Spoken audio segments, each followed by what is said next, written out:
The United States Postal Service tried to ban immigrant truck drivers. Within days, they had to reverse course because the entire system nearly collapsed. This is not just bureaucratic incompetence. This is how America's infrastructure is so dependent on the very people politicians want to push out that when USPS tried to follow the federal tough on immigration playbook, the whole thing fell apart like a house of cards. In late September, the Department of Transportation, led by Secretary Sean Duffy, dropped an emergency rule targeting non-domiciled commercial driver's licenses. These special licenses were originally designed to help drivers in one state get licensed in another. But the program evolved to include non-US residents, many working legally with permits, some without proper documentation. According to a DOT audit, at least 200,000 of these licenses have been issued since 2019. The kicker? More than a quarter of California's 60,000 licenses were handed out improperly. We're talking licenses given to drivers whose immigration documents had expired, sometimes extending years beyond their legal status.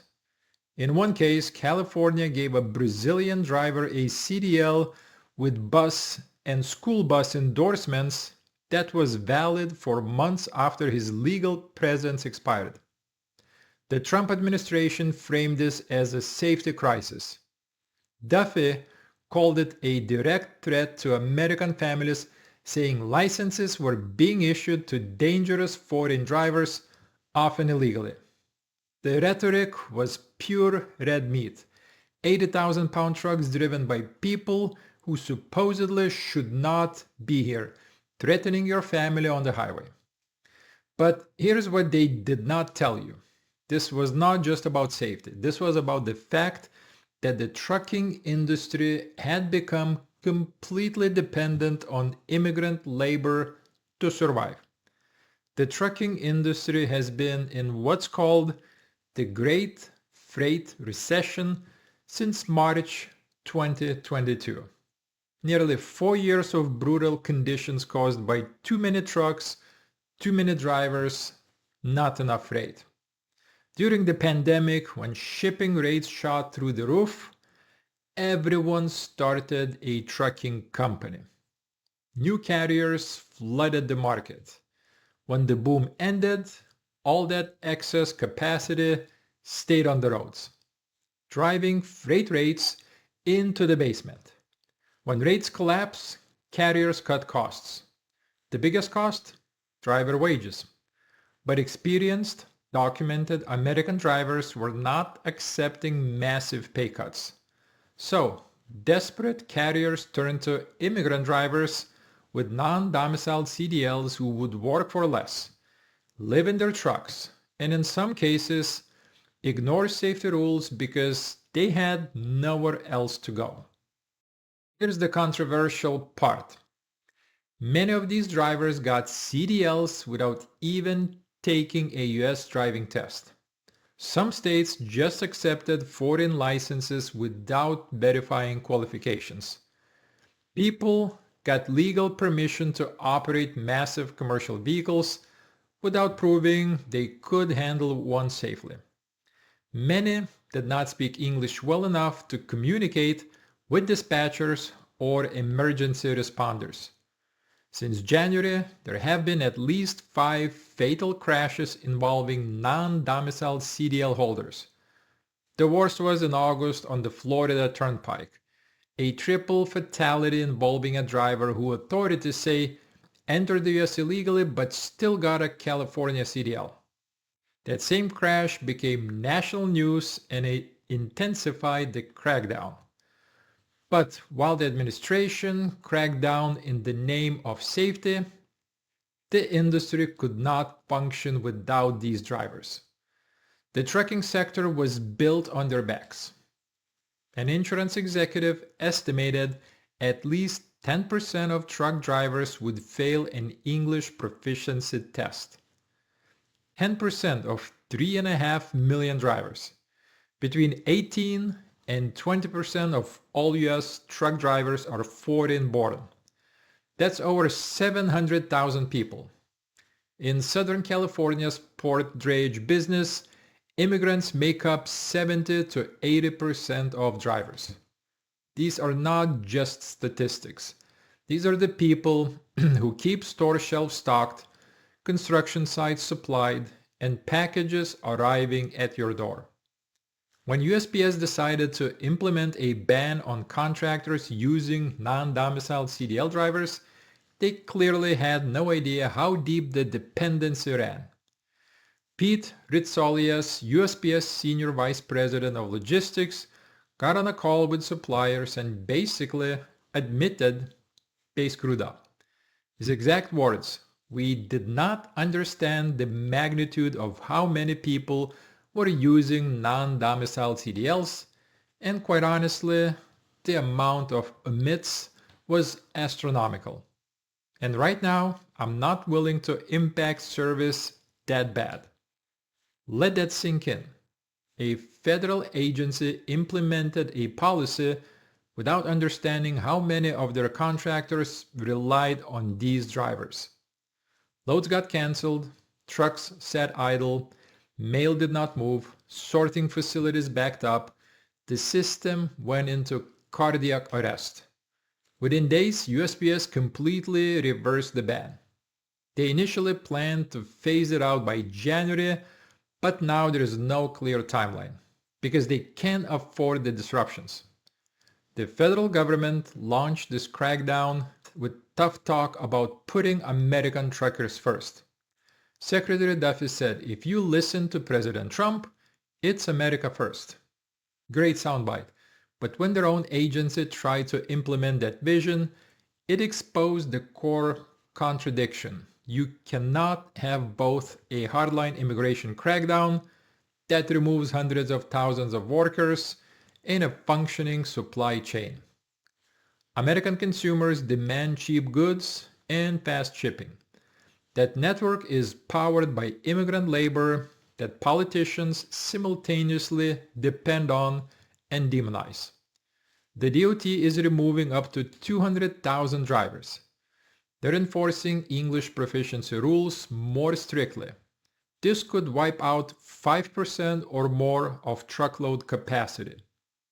Industry analysts say this could end the freight recession by creating capacity crunch.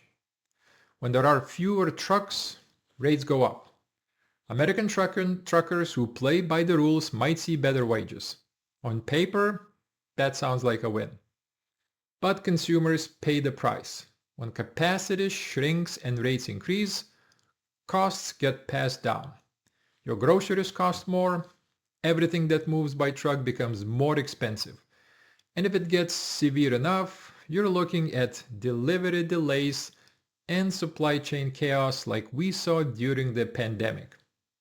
California faces a $160 million funding cut if they don't comply within 30 days. But implementing this across 50 states and actually removing drivers, that's a logistical nightmare. That makes USPS failed ban look easy. Here's the hypocrisy. The same politicians who rail against illegal immigration benefit from cheap labor that keeps prices low. The same businesses donating to anti-immigration candidates hire these drivers because they'll work for less. It's exploitation wrapped in patriotic rhetoric. The trucking industry built itself on cheap immigrant labor, lax enforcement, and looking the other way when drivers violated safety rules. One analyst put it bluntly, some carriers are not built to survive if they have to follow the law. If you build your company on quicksand, it will crumble. USPS learned this the hard way. They tried to flip a switch and comply with federal policy.